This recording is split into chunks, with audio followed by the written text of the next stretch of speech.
اس وقت جنرل خالد مقبول صاحب پنجاب کے گورنر تھے.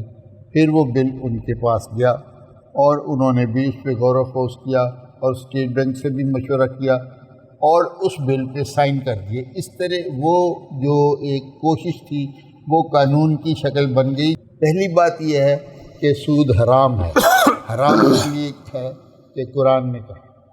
اب پنجاب اسمبلی نے اسی اللہ کی اذان کو ایک اور زوردار آواز دی کہ نہ صرف سود حرام ہے بلکہ یہ جرم ہے.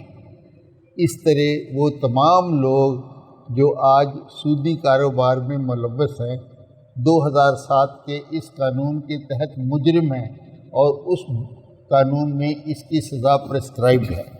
پھر ہم نے جب یہ چیز ایک لاء کی شکل اختیار کر گئی تو ہم نے کوشش کی کہ اب اس کو حکومت کے ذریعے رائج کیا جائے. تو ہم نے محترم شہباز شریف صاحب جو اس وقت کے چیف منسٹر تھے ان کے ساتھ 2-3 دفعہ بلکہ اس سے زائد ملاقاتیں کی اور ان کو یہ ساری چیز سمجھانے کی کوشش کی اور یہ بتانے کی کوشش کی کہ اس نظام کو نافذ کرنا پاکستان کے حق میں ہے. لیکن خدا معلوم ان کو اس معاملے میں وہ مصلحت کیوں نظر نہ آ سکی جو پوری اسمبلی کو نظر آئی. اور میں نے تاریخی طور پہ یہ کہہ سکتا ہوں کہ پھر آپ دیکھیے کہ اس خاندان نے اپنی زندگی میں کیسی تبدیلی پائی. اللہ تعالیٰ نے ان کو کن دشواریوں میں مبتلا کیا. مجھے یہ کوئی شک نہیں نظر آتا کہ اللہ تعالیٰ طاقتور ہے. وہ اپنے کام کو کروانے کی پوری قوت رکھتا ہے اور میاں شہباز شریف صاحب کو اس معاملے میں ہمارا ساتھ دینا چاہیے تھا. آج بھی میں پاکستان مسلم لیگ کو اور پی ٹی آئی کو حکومتی سطح پر روز اپیل کرتا ہوں کہ خدا کے لیے اس قانون کو آپ نافذ کریں اور پھر دیکھیں کہ اللہ کے قانون کو نافذ کرنے سے ملک کو کیا فائدہ ہوتا ہے. جو دو ڈسٹرکٹس تھیں اس کا آپ نے ذکر کیا جہاں سے شروع کرنے کا پائلٹ پروجیکٹ تھا, پھر اس کے بارے میں تفصیل سے پھر ہمیں یہ محسوس ہوا کہ پنجاب گورنمنٹ کے پاس کوئی اس کے لیے پروجیکٹ نہیں. تو ہم نے زراعت میں بیسلم ہی کو ٹارگٹ کرتے ہوئے اس لاء کے ساتھ کمبائن کیا کہ آپ قصور کے ضلع میں اور لاہور کے ضلع میں اس کو پائلٹ پروجیکٹ کے طور پہ انٹروڈیوس کریں. ہم آپ کو ہر قسم کی ایڈوائزری سروسز پرووائڈ کریں گے اور کوئی معاوضہ نہیں لیں گے. لیکن مجھے افسوس ہے کہ حکومتی سطح پر ہماری اس کوشش کو دینی ایفرٹ ایکسیپٹ نہیں کیا گیا, نہ ہی علماء نے اس معاملے میں کھڑے ہو کر ہمارا ساتھ دیا. دبی زبان میں ضرور بات ہوئی جب کبھی ہم نے کوئی آرٹیکل لکھا, کوئی سیمینار کیا تو علماء نے ہمارا ساتھ دیا, ہمارے ساتھ آئے اور ہمارے جو جتنی بھی کوشش تھی اس کو اپریشیٹ کیا. مگر عملاً حکومت پہ دباؤ ڈالے بغیر یہ کام نہیں ہو سکتا. حضور علیہ الصلوۃ والسلام نے کامیابی سے سود کو ختم کیا کہ آپ کی ذات ایک انجمن تھی, آپ حکومت تھے, آپ قانون تھے, آپ اللہ کی رضا تھے. اصل میں اشتیاق صاحب جہاں تک علماء اکرام کا تعلق ہے, میرا خیال ہے ہمیں ایک بات کو سامنے رکھنا چاہیے کہ علماء اکرام کو کیا ان کی بات کو سننا اور اس پہ پریکٹیکلی امپلیمنٹ کرنے میں بہت فرق ہے, زمین آسمان کا فرق ہے. اور حکومتی معاملات میں تو میرا خیال ہے کہ ان کی بات کو سن تو لیا جاتا ہے لیکن عملاً کوئی اتنی کوشش نہیں کی جاتی ہے. یہ تو حکومت جو بھی حکومت وقت ہے یہ ان کا کام ہے کہ جو علماء کہہ رہے ہیں ان کو پریکٹیکلی امپلیمنٹ کرانے کی کوشش کریں. آئی ایم شیور جو ان کی کیپیسٹی ہے اس میں وہ جو کہہ سکتے ہیں وہ کرتے ہیں, لیکن جہاں تک پریکٹیکل امپلیمنٹیشن ہے وہ تو ان کے ہاتھ میں نہیں ہے. وہ تو سجیسٹ کر سکتے ہیں, حکومت کا کام ہے آگے بڑھے. اب رضا صاحب میں تھوڑا سا آپ سے اختلاف کرتا ہوں. میں نے اپنی زندگی میں یہ دیکھا ہے کہ اللہ تعالیٰ نے 2 جگہ علماء کو اقتدار دیا. جب 1973 کا قانون بن رہا تھا تو علماء نے اسمبلی میں یہ اصول اٹھایا کہ اس آئین سے غیر شرعی باتوں کو نکالا جائے. مگر بھٹو صاحب نے بہت ہوشیاری سے سود کے معاملے کے لیے 20 سال کا وقفہ لے لیا کہ یہ معاملہ 20 سال تک ٹچ نہیں کیا جائے گا۔ مجھے افسوس ہے میرے بزرگ جن کی میں بے حد عزت کرتا ہوں، مفتی محمود صاحب اور شاہ احمد نورانی صاحب نے اس سے ایگری کر لیا اور بھٹو صاحب کو 20 سال کا وقفہ مل گیا۔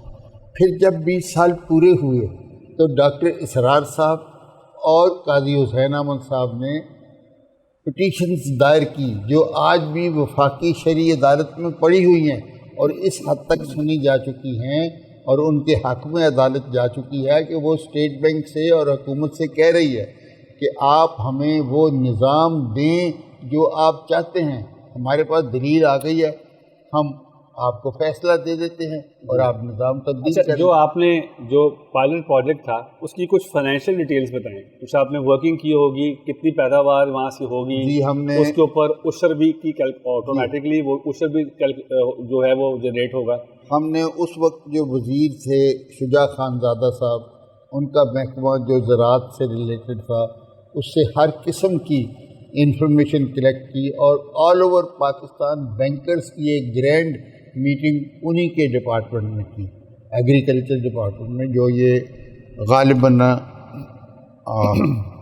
شملہ پہاڑی کے پاس۔ پائلٹ پروجیکٹ جو تھا اس کا فائنینشیل آؤٹ کم آپ نے وہ ذرا مختصر سے بتائیں۔ ایک صرف ہمارا جو پائلٹ پروجیکٹ تھا اس پہ عمل اگر کسی حد تک کیا تو ماڈل ٹاؤن کی ایک NGO تھی، اس نے کیا اور انہوں نے ہمیں یہ بتایا کہ ہمیں 0 ڈیفالٹ ہوئی ہے اور 5 سے 10% کے درمیان ہمیں پروفٹ ہوا ہے۔ میں پروفٹ کو تو کنسیڈر نہیں کرتا، اگر یہ ڈیفالٹ 0 ہو گئی ہے جس کو انہوں نے سرٹیفائی کیا تو پھر رکنے کی کوئی ضرورت ہی نہیں ہے۔ ابھی میں 20 سال کے بعد کراچی گیا تھا اور میں آفیشیلی اسٹیٹ بینک کے ایگزیکٹو سے ملا اور ان سے میں نے یہ ساری باتیں ڈسکس کی اور ان کو بتایا کہ دیکھیں یہ جو کرونا کی بلا آئی ہے، میری رائے میں اللہ تعالی ہمیں پکار کر ہمیں کہہ رہے ہیں اپنی اکانومی سے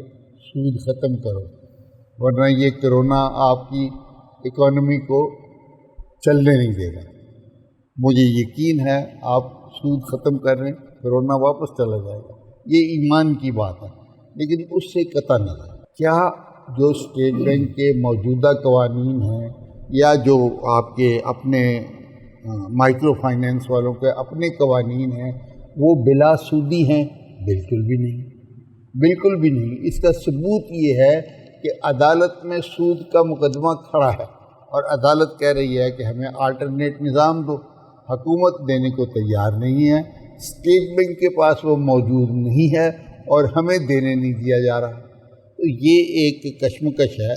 میں سمجھتا ہوں کہ اگر مائکرو فائنینس کے ادارے ہماری اس کوشش کو بلا معاوضہ ایکسیپٹ کر لیں اور اپنے ہاں رائج کر دیں تو یہ ایک راستہ نکل سکتا ہے جو ہماری دیہاتی زندگی میں 100% تبدیلی لائے گا اور دین ہمیں ہر طرح سے فائدہ پہنچائے گا۔ جو ڈسٹرکٹ قصور کا اور آپ نے ڈسٹرکٹ لاہور کا ذکر کیا پائلٹ پروجیکٹ کے لیے، تو اس میں کتنی پروڈکشن آپ دیکھ رہے تھے لیٹس سے 1 سال کے آخر میں کیا آنی تھی؟ اگر اس پروجیکٹ کو ہم کر لیتے، پائلٹ پروجیکٹ لانچ ہو جاتا، تو اس کی کیا دیکھ رہے تھے، فائنینشیل پکچر کیا بن رہی تھی؟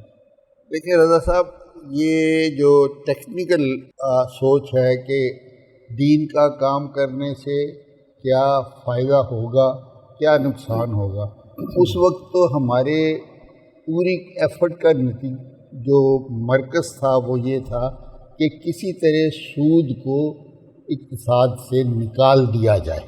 اچھا، ان ڈسٹرکٹس میں اب جو یہ آبویسلی اب جب آپ نے امپلیمنٹ کرنے جانا، اس کا مطلب ہے کہ جو کسان کا جو لیول تھا وہاں فصلوں تک جانا تھا، کھیتوں تک جانا تھا، تو اس کے لیے حکومت سے آپ نے کسی ادارے کی مدد طلب کی تھی؟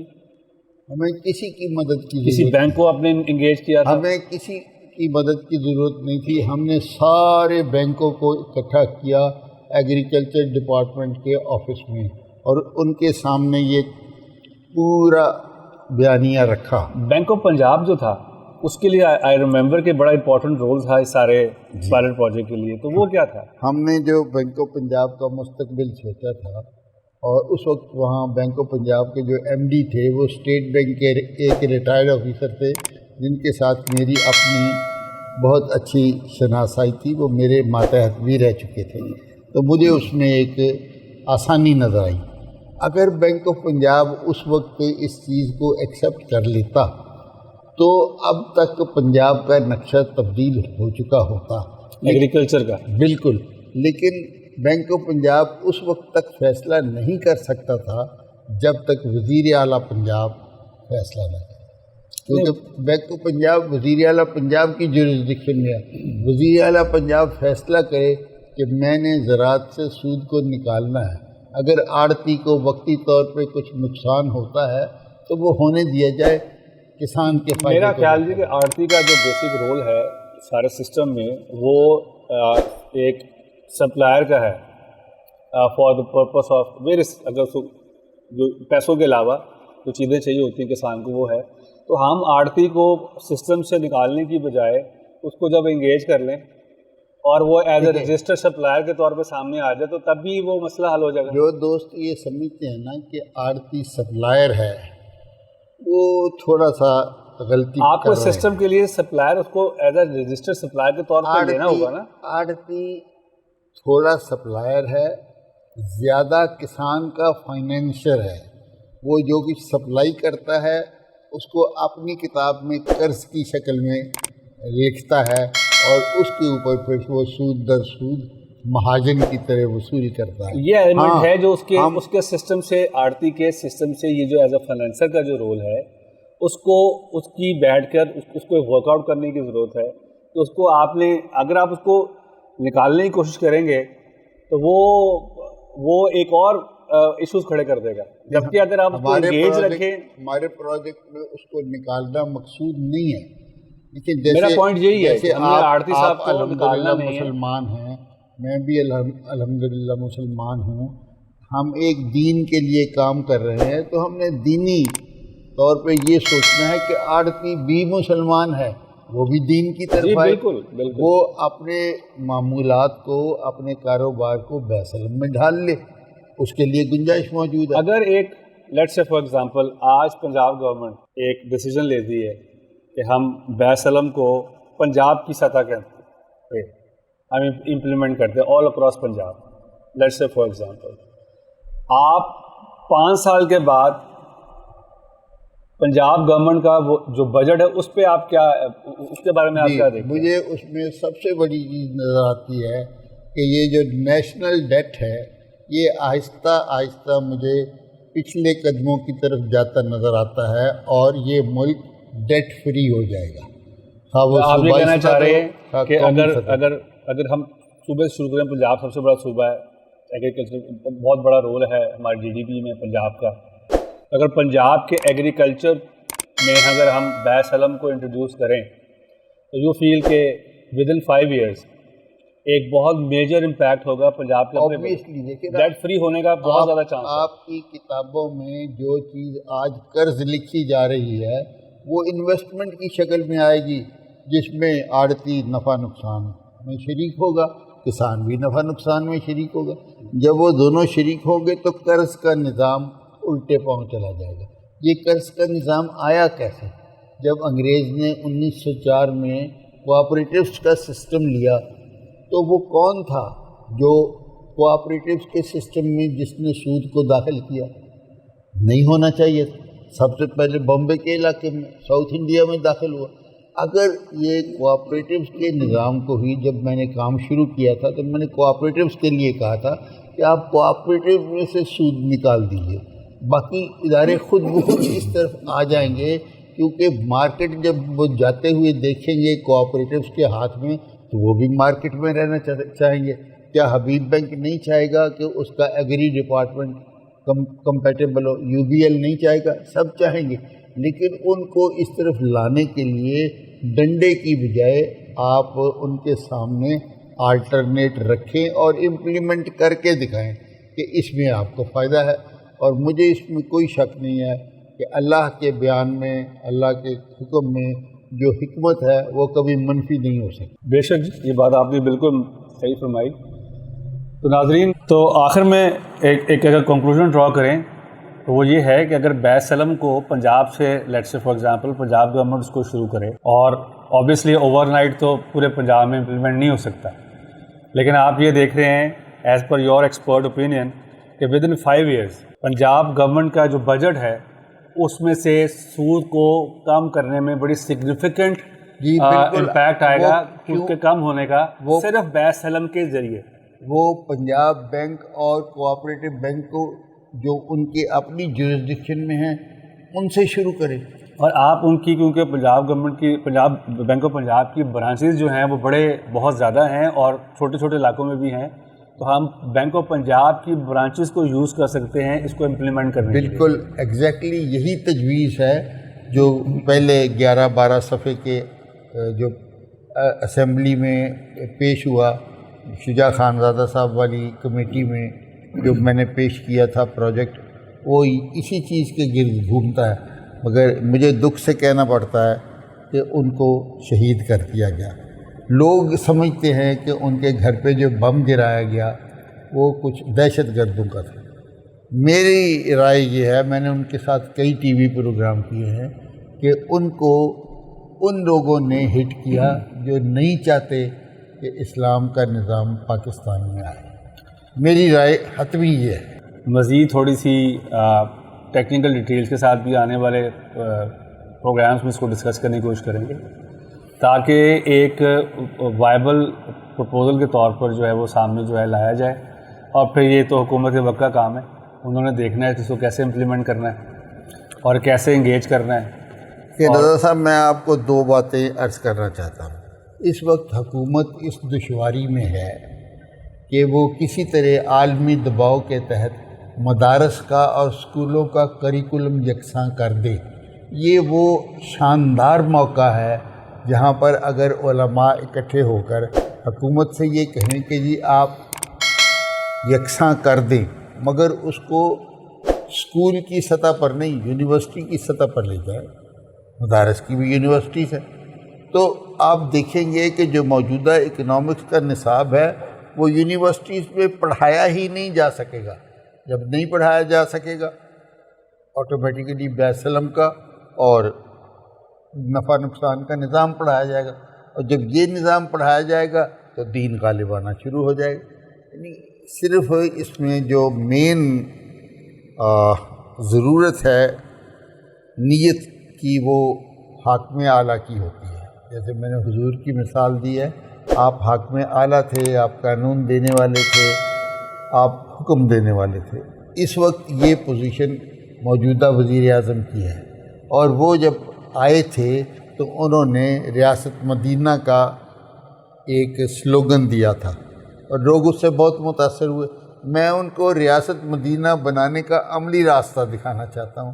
اگر وہ یہ بات سن رہے ہیں تو مجھے کوئی اعتراض نہیں ہے، میں ان سے ہر سطح پہ آفیشلی ان آفیشلی ملاقات کرنے کے لیے تیار ہوں، بات کرنے کے لیے تیار ہوں.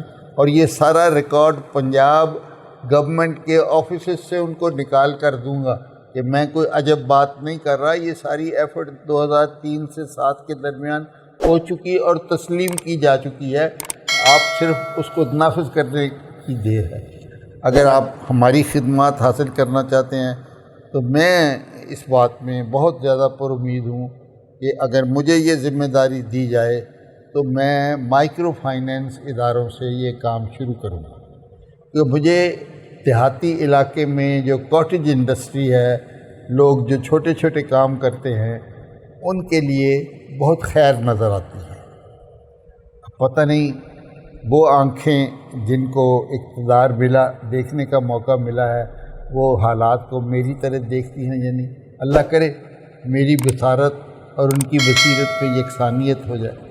اللہ کرے آپ بھی دعا کریں، میں بھی دعا کروں. میں آخر میں تمام ناظرین سے درخواست کروں گا کہ اس چینل کو سبسکرائب کریں اور جو پروگرام کے بارے میں اپنی رائے کا اظہار کریں. کوئی کوئریز پوچھنا چاہتے ہیں پوچھیں. ہم آنے والے دنوں میں آپ کی کوئریز جو ہوں گی، جو آپ کے رائے ہوگی، اس کو سامنے رکھتے ہوئے ان کے بھی جواب دینے کی کوشش کریں گے. کیونکہ بیسکلی پرپس ہی سیکھنے کا ہے، عمل سیکھنے کا، ہم سیکھنا چاہ رہے ہیں، ہم یہ جاننا چاہتے ہیں کہ آج کے اس مشکل دور میں ہمارا دین ہمیں کون سے اکنامک سلوشنز دے رہا ہے اور ہم کیسے ان کو اڈاپٹ کر سکتے ہیں۔ اس کے لیے جو بھی امپلیمنٹیشن میں جو رکاوٹیں ہیں ہم نے ان کو بھی ڈسکس کرنا ہے، ہم نے ان کے سلوشن کو بھی ڈسکس کرنا ہے۔